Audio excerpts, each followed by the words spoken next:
So they are screaming, "Let him go, let him go." Obviously, there's some altercation happening. Ryan Young, who's our correspondent there, are you near this? What's going on?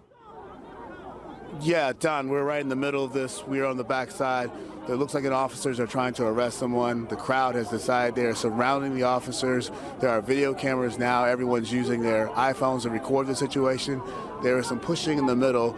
It looks like they are trying to take somebody into custody, but the crowd does not want to let that happen. You are hearing them scream, "Let him go, let him go." They have stopped chanting right now, but there's a lot of yelling and pushing, and we are pushed to the side on a city bus here. But it looks like the crowd does not want to let the police officers take whoever they're trying to take away.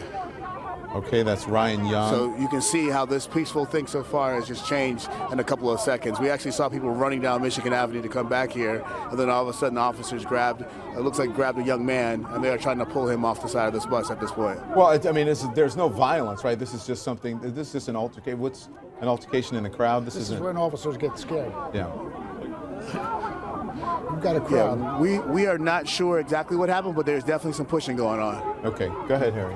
Now you got a crowd here. It looks like they want to stop the arrest of a suspect here, and that's when it gets really tough. Now this officer's going to have to call in a large backup. All right. Now they're going to have to move these people away that we're trying to stop. Now we might have the beginning of some violence. Aren't they trained to do that, though? I mean, aren't right, officers trained to do that without inciting? I mean, aren't officers taught to meet this with? Do you want to be one officer or two officers and 20 people are around you yelling and screaming that they're going to take your I away? agree. I mean, I hear you. It's a very scary incident. Right now, you can see there's an altercation in the crowd. And again, these pictures are courtesy of our affiliate WLS. We don't have control of them. We would push in a little bit closer, but you can see the spotlights from.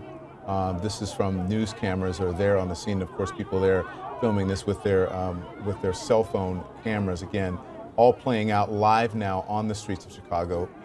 Bakari Sellers, go ahead. One of the things I was going to go back to, you talked about getting a fair jury for the defendant in this case, but what many people don't want to see is the persecution of the victim in this case either.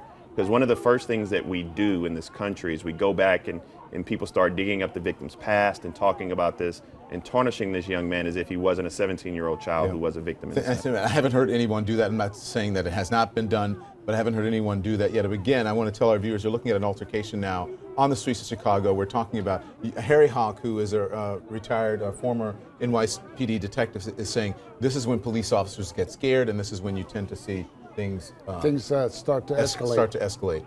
Because those officers, with that many people there, I can't see how many police officers are actually at that, on that scene there. But they're going to have to call for a large backup to get those people out of the way, and hopefully that those people don't start to get violent against the police officers. This could get ugly. Yeah. This could get ugly. There are at least 40 officers here, by the way. Ryan is saying, we hear Ryan Young there saying there are at least 40 police officers there, by the way.